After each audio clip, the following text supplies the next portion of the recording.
Journal d'enquête, 77e jour. Nous sommes arrivés il y a 2 jours en orbite de Maliera et je remercie l'empereur de m'avoir laissé être témoin du décollage des donjons d'assaut des compagnons de Valdemort. Encore une fois, les chevaliers furent l'instrument du châtiment de l'empereur et décimèrent les antiques squelettes de métal nécron. Mieux encore, ils purent récupérer un chevalier endommagé et de nombreuses pièces détachées durant l'opération.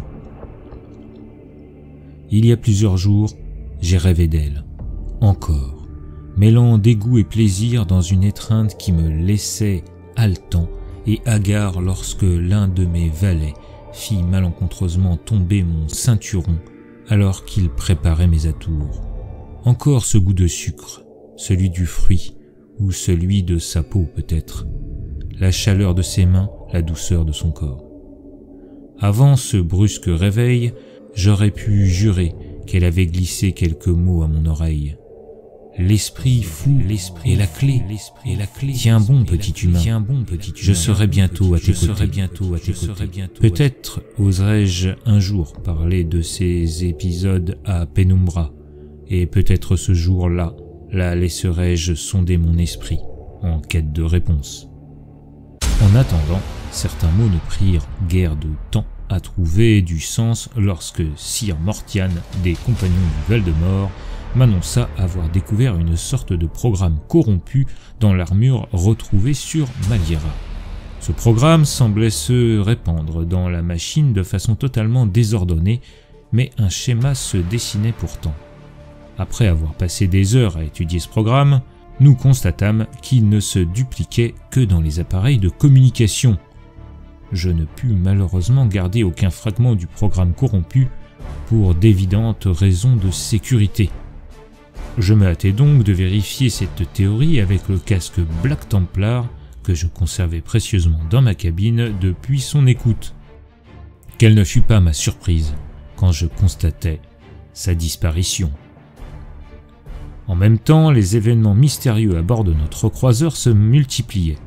Ni les escouades de limiers, ni les aigles de Saint-Joven, pas même les dons astropathiques de Penumbra ne me permirent d'identifier la cause des disparitions de matelots, du recalibrage des auspex de proue ou la modification des fréquences de nos boucliers Void.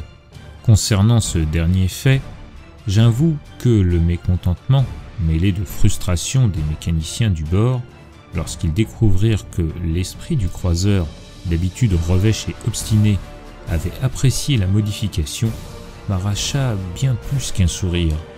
Je dois d'ailleurs rendre visite à Penumbra pour discuter avec elle de ses visions d'Aquila qu'elle reçoit depuis son retour à bord du vaisseau.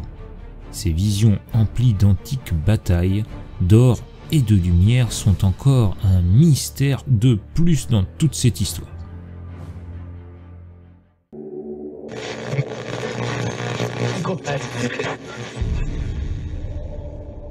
Journal d'enquête, 78e jour.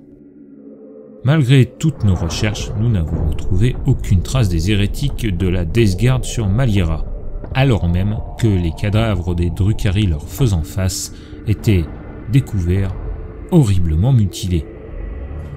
Ils avaient été assemblés en une sorte d'édifice de chair putréfiée et purulente au milieu duquel se lovait une colonie de vers warp.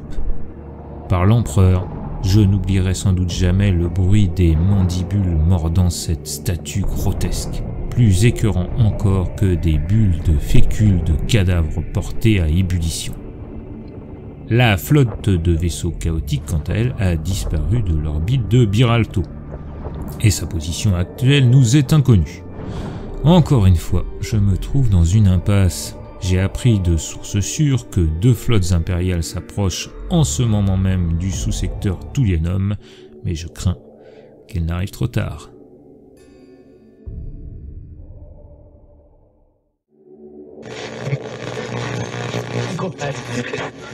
Journal d'enquête, 80e jour. C'était donc cela. C'était là, juste devant mon nez, presque depuis le début. Les nécrons, ça ne pouvait être que.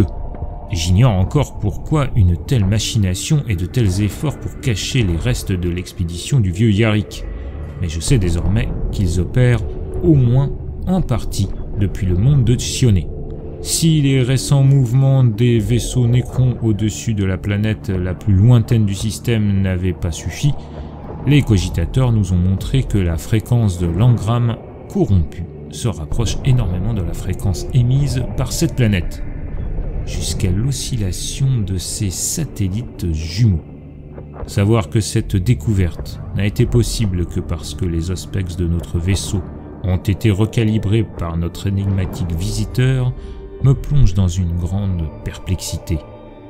J'ai eu le plus grand mal à calmer les élans du groupe de pilotes des compagnons du Val-de-Mort, tant leur soif d'en découdre occultait totalement une quelconque notion de stratégie ou de reconnaissance. Selon les paroles mêmes de Sir Mortian, « La découverte de l'engramme est de notre fait. Aussi la question de savoir si nous devons lancer nous-mêmes l'assaut n'est même pas à débattre. À moins que, Inquisiteur, vous ayez peur de ne pas être à la hauteur. » J'aurais juré à cet instant entendre les paroles pleines de mépris de ce traître d'Aiderel. Le trajet jusqu'à Cioné allait prendre une bonne semaine et intérieurement, je rageais de devoir encore rester dans l'inaction. Peut-être ce délai serait-il une opportunité d'enquêter sur notre mystérieux passager clandestin.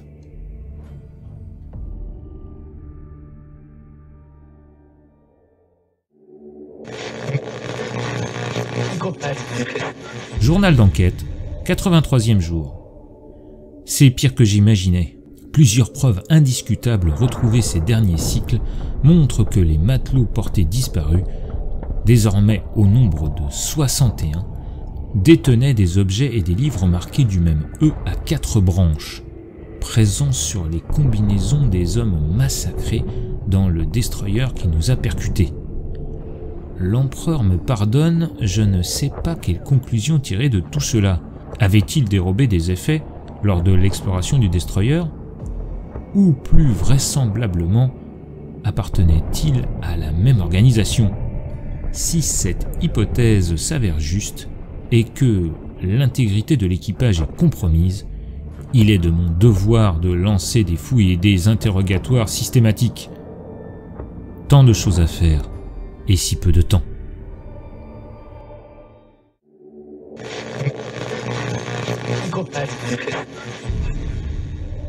Journal d'enquête, 88e jour. Nous venons d'atteindre Cioné avec un jour d'avance. Monde noir et lisse. Lors de notre approche, nous avons dû déconnecter le dispositif de communication interne du croiseur tant le brouillage ennemi menaçait de rendre fou l'équipage. Des plaintes, des sons stridents et erratiques, certains ressemblant à des murmures venus du warp ou à des pleurs d'enfants. Le moral des matelots ne tient plus qu'à un fil. Alors que nous approchons, nous fûmes les témoins d'une formidable bataille spatiale entre les vaisseaux cramoisis des hérétiques Astartes de la Death Guard et les astronefs iridescents des Nécrons.